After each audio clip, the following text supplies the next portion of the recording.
pagi Bapak Ibu Saudara yang terkasih. Bersyukur untuk kasih setia Tuhan pada setiap kita. Pagi hari ini kita jumpa lagi dalam saat teduh bersama. Sebuah lagu Karya Salibmu akan mengawali perjumpaan kita pagi hari ini. Mari kita memuji Tuhan bersama.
Memikul beban dosaku.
Bapak Ibu Saudara, hari ini hari Jumat tanggal 6 Mei 2022 kita akan bersaat teduh melalui pedoman saat teduh 4B GKI Residen Sudirman dengan tema Karena Kasih-Nya Allah Merancangkan Pemulihan.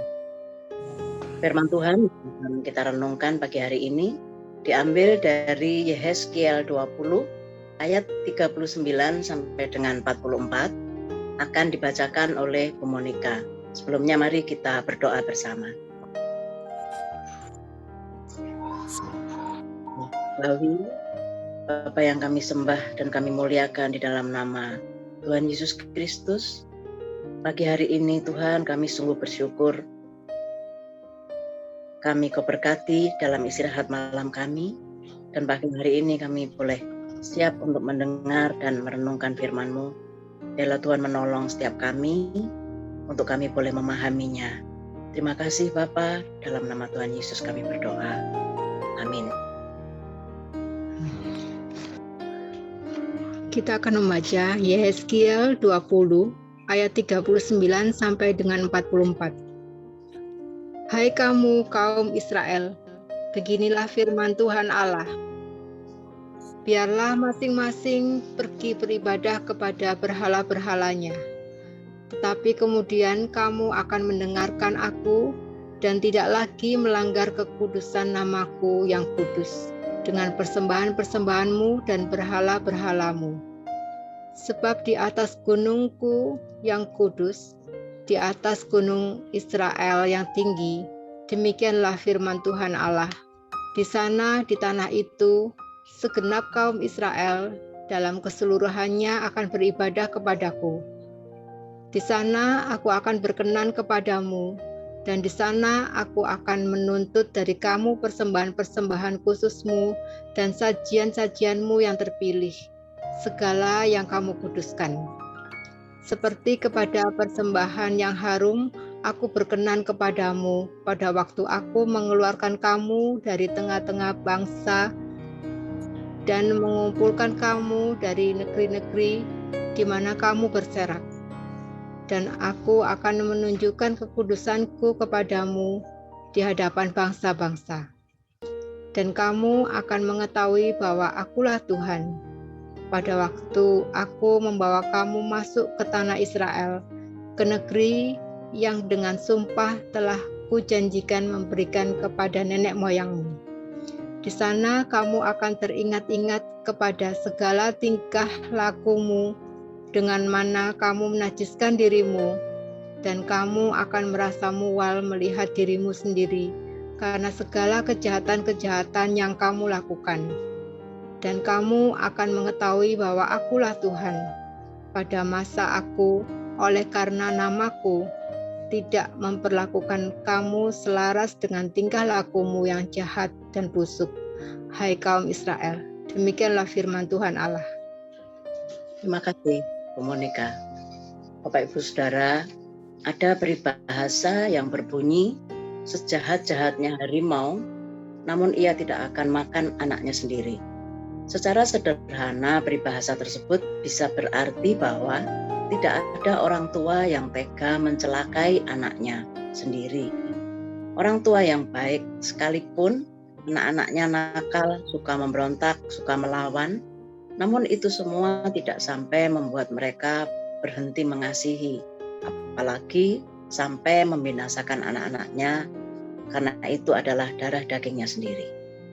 Jika kita sering mendengar ada orang tua yang tega menghabisi anak-anaknya, tentu itu suatu kasus khusus yang di luar nalar manusia sehat. Renungan hari ini menyaksikan Allah tetap merancangkan pemulihan bagi umat Israel, walaupun mereka sering memberontak kepada Allah. Ketika Tuhan memilih Israel menjadi umatnya, Ia menyatakan akan menjadi Tuhan bagi Israel. Bahkan Tuhan juga akan membawa mereka keluar dari Mesir menuju tanah yang dipilihnya, yaitu negeri yang berlimpah-limpah susu dan madunya. Namun umat Israel sering memberontak pada Tuhan dengan menyembah ilah-ilah lain yang menjijikkan di mata Tuhan. Maka sebagai hukumannya Tuhan membuang mereka ke negeri asing. Hal itu dilakukan Allah untuk menyadarkan mereka atas segala pelanggaran dan dosa-dosa mereka. Namun bacaan hari ini Allah merancangkan pemulihan bagi umat-Nya. Pemulihan Tuhan adalah dengan menyentuh hati nurani mereka. Perintah yang seakan-akan mendorong mereka untuk menyembah ilah-ilah lain sepuasnya adalah untuk memeriksa hati umat-Nya. Apakah mereka sungguh-sungguh menyadari keberadaan mereka sebagai umat pilihan Tuhan, namun telah memberontak pada Tuhan. Itu merupakan strategi dari Tuhan untuk memeriksa apakah hati mereka sungguh-sungguh telah merasakan sentuhan kasih Tuhan, dan apakah mereka tidak akan lagi berpaling dari Tuhan, melainkan sebaliknya merasa jijik dan mual terhadap perbuatan dosa yang pernah dilakukan. Kemudian sepenuhnya berbalik memilih hidup dalam pemulihan dan kekudusan Tuhan. Mari Bapak Ibu kita merenungkannya. Lalu bagaimana dengan kita Bapak Ibu Saudara? Setiap kita pasti pernah hidup dalam dosa, dan itu pasti sangat membuat kita menderita. Tapi kita bersyukur karena sentuhan kasih Tuhan telah memulihkan kita, sehingga kita mampu menyadari diri bahwa kita adalah orang-orang berdosa dan Tuhan tetap mengasihi kita. Mari kita berdoa. Tuhan, terima kasih atas sentuhan kasih-Mu, sentuhan pemulihan-Mu yang menyadarkan setiap kami merasa betapa hina dan tercela hidup kami di dalam dosa. Topanglah kami ya Tuhan, agar tidak lagi jatuh ke dalam dosa yang kami lakukan. Tolong kami ya Tuhan. Terima kasih. Dalam nama Tuhan Yesus kami berdoa. Amin. Saudara, kita dapat merespon firman Tuhan pagi hari ini. Mari kita membuka hati kita untuk disentuh oleh pemulihan Tuhan, agar kita mampu menjauh dari segala dosa yang tercela, yang tidak menyukakan hati Tuhan. Dan kita terus berusaha untuk hidup dalam kekudusan Tuhan. Tuhan menolong dan memberkati kita semua. Amin.